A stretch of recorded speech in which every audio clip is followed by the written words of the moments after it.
We're back on the air once again, and my name is Russell Mays, and this is definitely my podcast. Don't forget, pick up my book, Fear Profits You Nothing.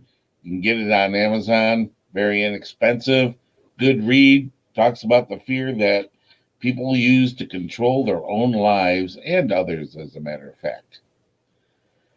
All right, as you can see, that the topic of our show today is government lies.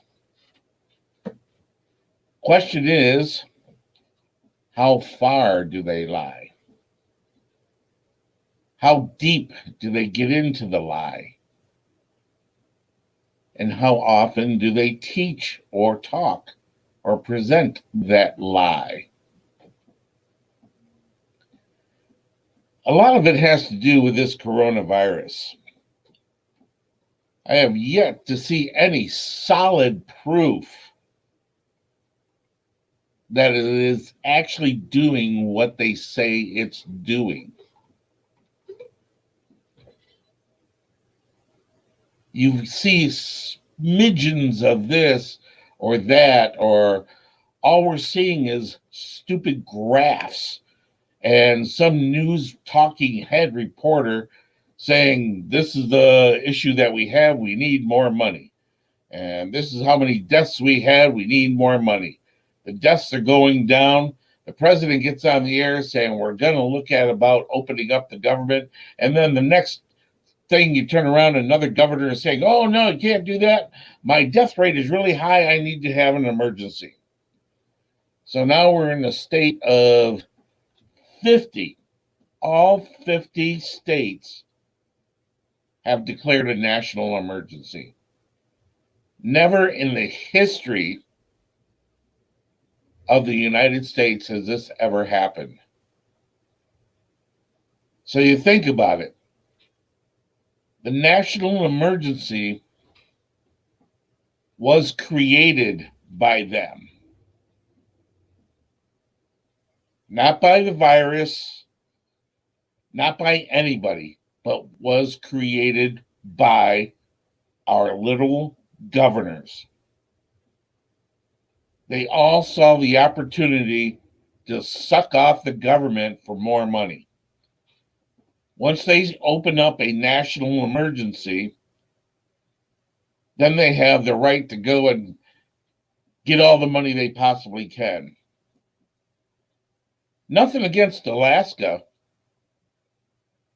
but Alaska seems to have some of the fewest around. Why are they declaring a national emergency? Even Hawaii. How did Hawaii get the virus? How can the virus go to Alaska and Hawaii so prominently, and yet South America and Africa do not have as big a problem as we do? This is becoming very suspicious to me, especially when they keep on saying the death rate is this, the death rate is that. But yet they just announced that the death rate of heart attack, heart disease, liver failure, cancer, all that has dropped to nil, but the increase in death rate by corona has increased. So they're starting to add numbers together just to scare you. I saw something else today that was pretty amazing, to be honest with you folks. And what was amazing is the amount of people that were out on the streets today. People are starting to realize they can't be kept up in a coop or cooped up in a house. It's starting to happen. And no matter how tightly they squeeze their fist of oppression, people are not going to put up with it. They're being decent, they're being nice, but you can't. It was beautiful weather out there today. And there was a lot of people outside. And when you start getting a lot of people outside enjoying the weather, looking for something to do, and finding out all the businesses are closed, might be a good opportunity for some kind of a business opportunity, maybe. Who knows? I mean, I'm seeing people starting to get out in the yard and play games in the yard. I saw one couple down the street. They put a big old dartboard on the outside of the garage and they're outside throwing darts. So, what are people going to do now?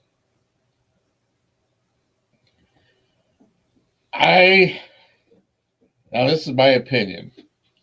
I have very much is a weird way to put it.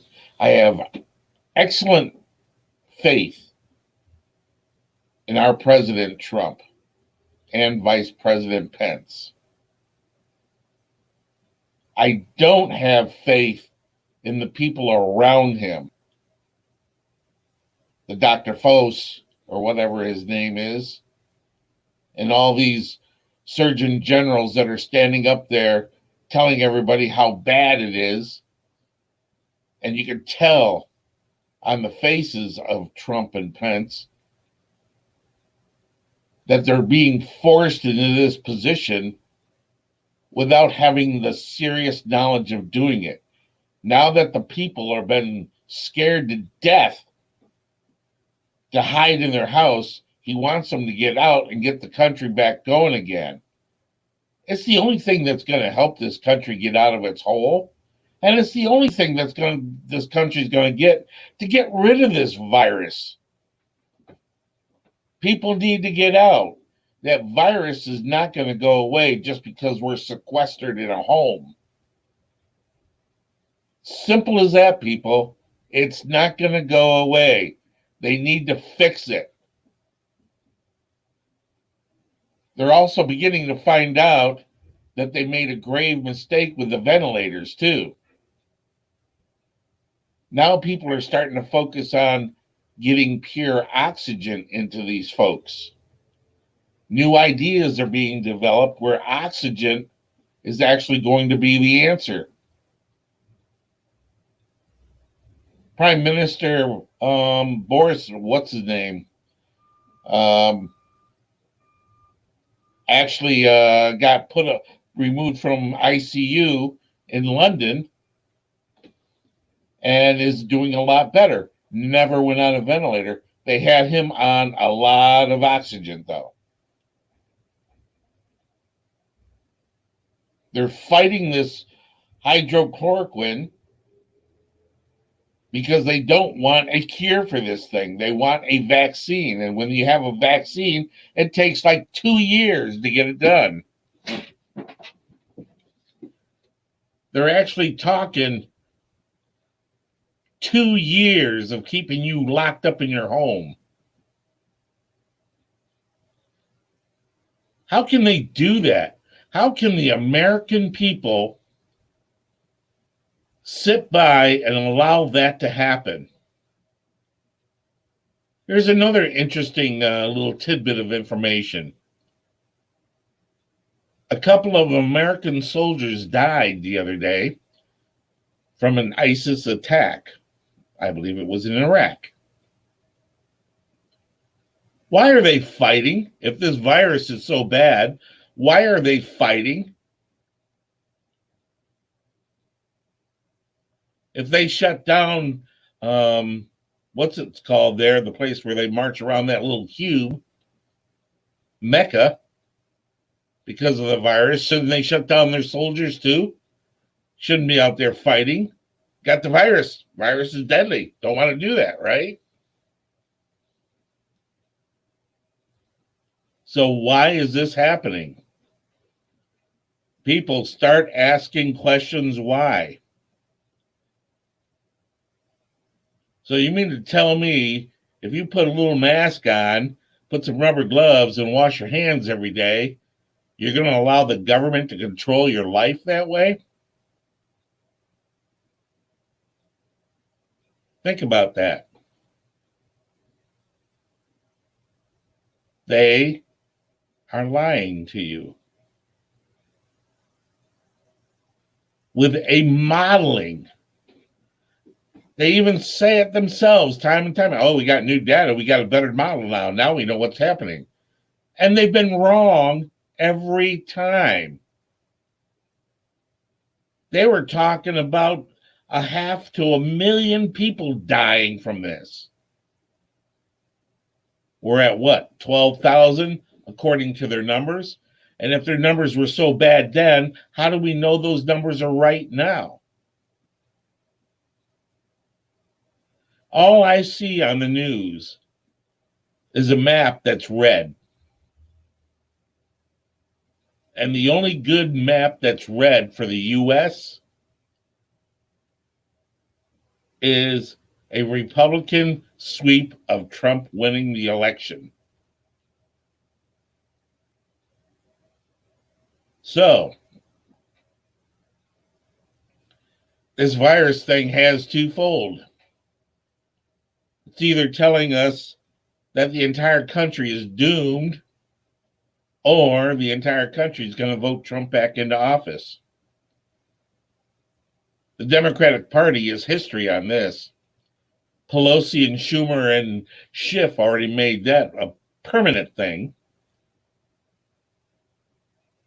Bernie Sanders pulls out. Isn't that interesting? He pulls out and he wanted single-payer health care for everybody. God, thank God that never happened. Because if we had single health care for everybody, everybody would die. I went and saw, if you go and actually see what our hospitals are actually doing, the nurses and the doctors that are not part of the political rhetoric are actually doing an incredible job. Absolutely incredible. They, in my mind, or they're really good at it, are not afraid of this. I went over to the VA hospital the other day, and I believe I already said this once on one other show. Got tested, had to get tested before I went through the line. Came up perfectly healthy. Went into the hospital, and the hospital is empty. The parking lot had cars in it, but the hallways were very void of people. Had a few coming and going, stuff. Nothing like it's been when I was there before.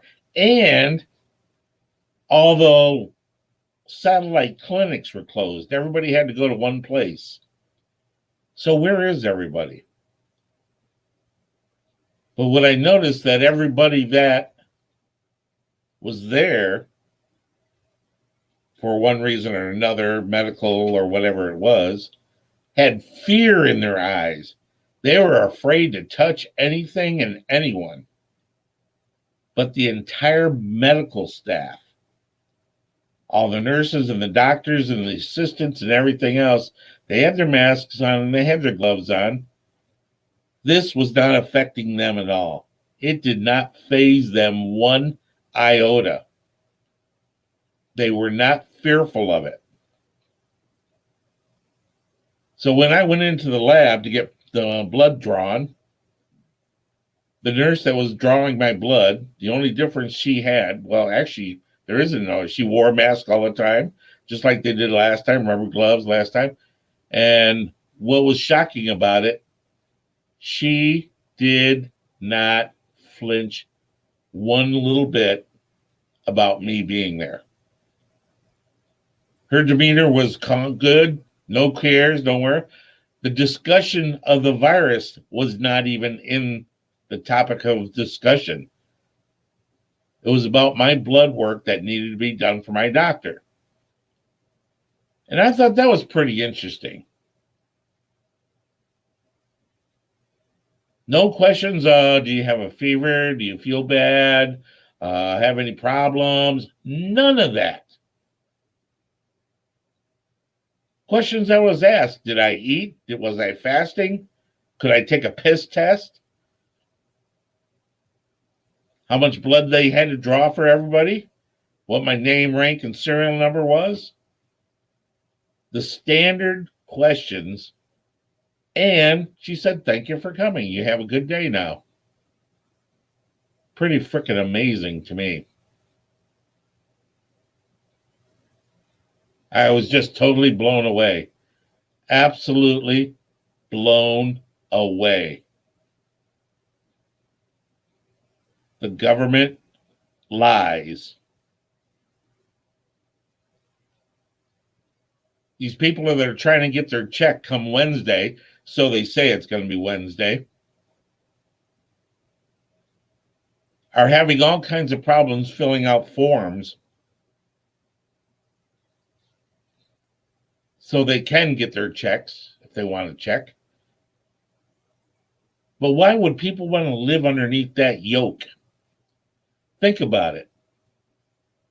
You're sitting there waiting for this virus thing to stop, and yet you will allow the government to stranglehold you and your family, waiting on their little piddly ass check to arrive in the mail, and they can't even get that out right. And that's what you're going to base your life on? Are you people crazy? Do you really make the world that crazy? You're making me crazy, but I don't know the answer. I don't know how to get the word out except for spread it the best I can here. I've been out there. I've seen what is going on in the hospitals. I've seen what's going on in the streets, and everything I've seen does not come close to what is being told to me on the media. Well, on that note, folks, I'm going to cut this a little short today. My name is Russell Mays. This is my podcast, Radio Russell Podbean. Thank you very much for listening. Pick up my book, Fear, Profit, You Nothing, Amazon. It's a good read. You take care now. Bye-bye. Have fun.